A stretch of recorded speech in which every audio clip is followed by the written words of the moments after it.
Mysore kingdom के बारे में अपन पढ़ रहे थे। मैसूर के टू रूलर्स हैं जो इम्पोर्टेंट अपने को ध्यान में रखना है। एक टिप्पू सुल्तान है और इनके पिताजी हैदर अली। हैदर अली और टिप्पू सुल्तान के बारे में अपने को मैसूर में पढ़ने वाले अपने स्टार्ट कर दिया था मैसूर के बारे में पढ़ना। टिप्पू सुल्तान के बारे में देखते हैं। Tipu Sultan also known as Tipu Sahib और टाइगर ऑफ मैसूर। टिप्पू सुल्तान का जो दूसरा नाम है वो टिप्पू साहब और टाइगर ऑफ मैसूर भी इनको कहा जाता है। He was the ruler of the kingdom of Mysore और वह मैसूर किंगडम के रूलर रहे थे। And he was a Pioneer of rocket artillery और जो रॉकेट तोपखाना थे वो उसके पायनियर थे। पायनियर का मतलब अग्रज थे, एक तरीके से इंपॉर्टेंट थे उसमें। He introduced a number of administrative innovations during his rule और टिप्पू सुल्तान ने कई प्रकार के एडमिनिस्ट्रेटिव इनोवेशंस किए, कई प्रकार के एडमिनिस्ट्रेशन नई चीजें लेकर आए कई अपने रूल के समय। और इसमें सबसे इंक्लूड इंपॉर्टेंट है उनमें ए न्यू कोइनेज सिस्टम, एक नया सिक्के का जो सिस्टम था वो उन्होंने इंट्रोड्यूस करवाया। एक नया उन्होंने कैलेंडर इंट्रोड्यूस किया and a new land revenue system. इसके अलावा उन्होंने एक नया लैंड रेवेन्यू सिस्टम को डेवलप किया which initiated the growth of Mysore silk industry. और इन सब के कारण से मैसूर में सिल्क इंडस्ट्री थी उसकी बहुत अच्छी ग्रोथ स्टार्ट हो गई थी। He expanded the iron cased Mysorean rocket. तो जो टिप्पू सुल्तान थे उन्होंने आयरन केस्ड मैसूरियन रॉकेट थे उसको एक्सपेंड किया, उसको बढ़ावा दिया। And he commission the military manual Fathul Mujahidin. तो उन्होंने एक मिलिट्री मैनुअल था, मिलिट्री को जो मॉडर्नाइजेशन करना था, आधुनिकरण था, उसके लिए एक मैनुअल इनिशियल कमीशन किया, स्टार्ट किया, वो था Fathul Mujahidin. He deployed the rockets against the advances of British force. British force के अगेंस्ट उन्होंने रॉकेट्स को यूज में लिया। एंड देयर एलाइज ब्रिटिशर्स और उनके जो मित्र लोग थे, ब्रिटिशर्स के जो दोस्त थे, ब्रिटिशर्स और उनके दोस्तों के खिलाफ उन्होंने रॉकेट्स को डिप्लॉय किया, रॉकेट्स का यूज किया ड्यूरिंग द एंग्लो मैसूर वार। अब 4 एंग्लो मैसूर वार हुए हैं, उनके अगेंस्ट में रॉकेट्स को यूज करना स्टार्ट किया टिप्पू सुल्तान ने। ही including the battle of Pollilur. और जो एंग्लो मैसूर वार है उनमें कौन कौन सी इंक्लूड है? Battle of Pollilur and siege of Srirangapatnam. और श्रीरंगपट्टनम को अपने अधिकार कैप्चर करने में उन्होंने इनको यूज किया। He also embarked on an ambitious economic development program. और उन्होंने एक एम्बिशियस महत्वाकांक्षी इकोनॉमिक डेवलपमेंट प्रोग्राम था उसको स्टार्ट किया था। That established Mysore as a major economic power, जिसके कारण से मैसूर था वो एक इंपॉर्टेंट इकोनॉमिक पावर बन गया था। With some of the world's highest real wages, जिसमें इतना इकोनॉमिक पावर बन गया था कि वास्तव में इसमें बहुत बड़ी वेजेज थी वो दी जाती थी। वर्ल्ड्स हाईएस्ट रियल वेजेज, वास्तव में बहुत बड़ी वर्ड्स की ज्यादा से ज्यादा वेजेस उनको प्रोवाइड करवाई जाती थी। And living standard in the late 18th century, 18th century के जो लास्ट जो टाइम था उसमें अच्छी लिविंग स्टैंडर्ड और बहुत हाईएस्ट रियल वेजेस उनको अवेलेबल करवाए जाते थे due to the economic situation of Mysore. First Anglo Mysore war है वो स्टार्ट होता है 1767 to 69। First Anglo Mysore war 1767 में स्टार्ट होता है और 1769 तक चलता है। It's a Hyder Ali gain some measures. इसमें हैदर अली, क्योंकि 67-69 में हैदर अली था वो कमांडर था मैसूर का और मोस्ट पावरफुल रूलर था उस समय। And he gain some measures of success. और उसको कुछ सक्सेस, कुछ हद तक ब्रिटिशर्स के अगेंस्ट में सक्सेस भी मिल गई थी। ऑलमोस्ट कैप्चरिंग द मद्रास, और लगभग उन्होंने मद्रास को कैप्चर कर लिया था, अपने अधीन कर लिया था। The British convinced the Nizam of Hyderabad to attack Hyder. Britisher थे जो मद्रास पर जिनका रूल था, उन्होंने निजाम ऑफ हैदराबाद था उसको हैदर अली पर अटैक करने के लिए मना भी लिया था, कन्विंस भी कर लिया था। बट निजाम चेंज्ड साइड, लेकिन निजाम ने अपनी साइड्स को चेंज कर लिया। निजाम वापस किसके सपोर्ट में आ गया? हैदर अली के सपोर्ट में आ गया। That was temporary however. हालांकि जो निजाम था उसको हैदर अली को सपोर्ट करना सिर्फ टेम्परेरी था। And Nizam signed a new treaty. और निजाम था उन्होंने एक नई ट्रीटी साइन की विद द ब्रिटिशर्स। किसके साथ में? ब्रिटिशर्स के साथ में। कब साइन की? इन फरवरी 1768। कब स्टार्ट की? 1768 में उन्होंने एक ट्रीटी की। Hyder Ali did content with British Bombay army attacking on the west. Hyder Ali ने मुकाबला लड़ा किसके साथ में?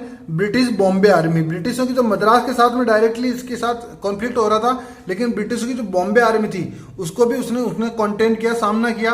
And attacked on the west. और वेस्टर्न साइड में उन्होंने अटैक किया। And a Madras army attacking from the north east. जो ब्रिटिशर्स थे दो तरफ से उस पर अटैक कर रहे थे। जो वेस्टर्न साइड में था उस समय ब्रिटिश बॉम्बे आर्मी थी, और जो नॉर्थ ईस्ट साइड था उसमें ब्रिटिश की जो मद्रास आर्मी थी वो अटैक कर रही थी। तो हैदर अली पर दो तरफ से अटैक हो रहे थे, नॉर्थ ईस्ट की तरफ से और वेस्टर्न साइड में। However Hyder's attack towards Madras resulted in the Madras government suing for peace. लेकिन हैदर अली ने मद्रास पर इस प्रकार से अटैक किया कि जो मद्रास की गवर्नमेंट थी, जो ब्रिटिशर्स थे, वो पीस के लिए यानी शांति के लिए आगे and because of this result the treaty of Madras. इसके कारण से मद्रास में एक ट्रीटी होती है जो शांति के लिए होती है। सेकेंड एंग्लो मैसूर वार स्टार्ट होता है 1780 में और ये कब तक चलता है 1784 में।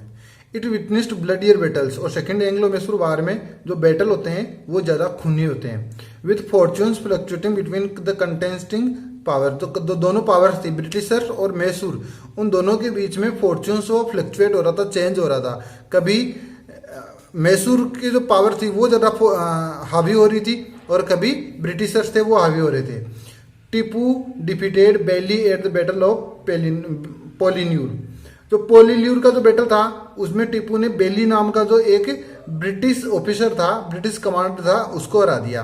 कब? इन सितंबर 1780 में।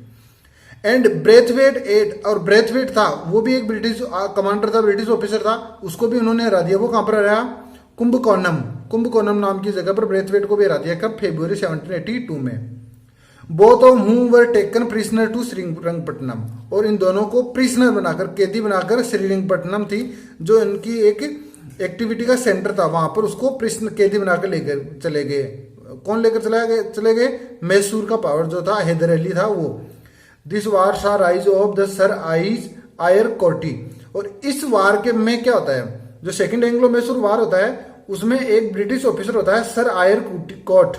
उनका राइज होता है, उनका उदय होता है, उनको शक्तिशाली हो जाते हैं। द ब्रिटिश कमांडर, जो ब्रिटिश कमांडर थे, who defeated Hyder Ali at the battle of Porto Novo and Arni. जो सर आयर कोर्ट थे, इन्होंने जो ब्रिटिशर्स की तरफ से लड़ाई लड़ी और हैदर अली को दो जगह पर हराया, battle of Porto Novo and battle of Arni. इन दोनों जगह पर उसको हरा दिया। Tipu continued the war following his father's death. लेकिन 1782 में हैदर अली की डेथ हो जाती है। डेथ होने के बाद में जो उनका सन था टीपू सुल्तान, वह कंटिन्यूसली लड़ाई लड़ता है ब्रिटिशर्स के साथ में। Finally the war ended with signing off A treaty on 11 of March 1784, treaty of Mangalore. एक ट्रीटी होती है, treaty of Mangalore 11 of March 1782 को। इसके साथ में ही जो ये सेकेंड एंग्लो मैसूर वार था वो एंड हो जाता है। विच रिस्टोर द स्टेटस को एंटी बेलम। जो सेकेंड एंग्लो मैसूर वार के पहले की जो स्थिति थी उसी के स्टेटस के आधार पर इसको रिस्टोर कर दिया जाता है, वापस उसी की तरह स्थितियां वापस आ जाती है। द ट्रीटी ऑफ गजेंद्रगढ़ इन अप्रैल 1787। जो ट्रीटी थी गजेंद्रगढ़ की वो अप्रैल 1787 में होती है। Ended the conflict with Maratha. उसके साथ में मराठाओं के जो कॉन्फ्लिक्ट थे वो भी एंड हो जाते हैं। अब थर्ड एंग्लो मैसूर वार था, ये स्टार्ट होता है 1790 में और 1792 तक चलता है। टीपू सुल्तान यहाँ रूलर था। Tipu Sultan the ruler of Mysore and ally of France. तो इसमें दो पावर हो गई, फ्रांस और टीपू सुल्तान तो एक तरफ हो गए।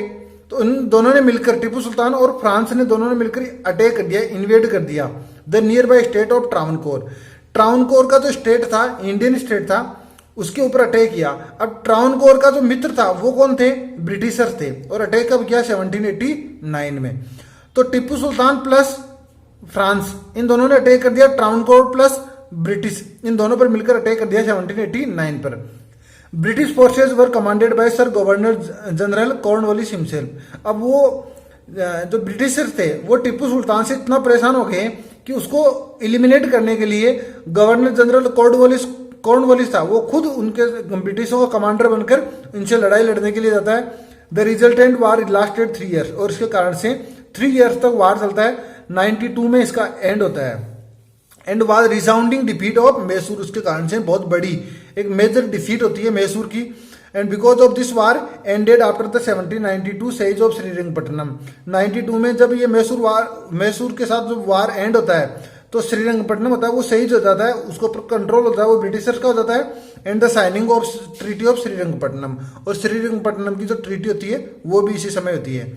According to this treaty Tipu had to surrender half of his kingdom.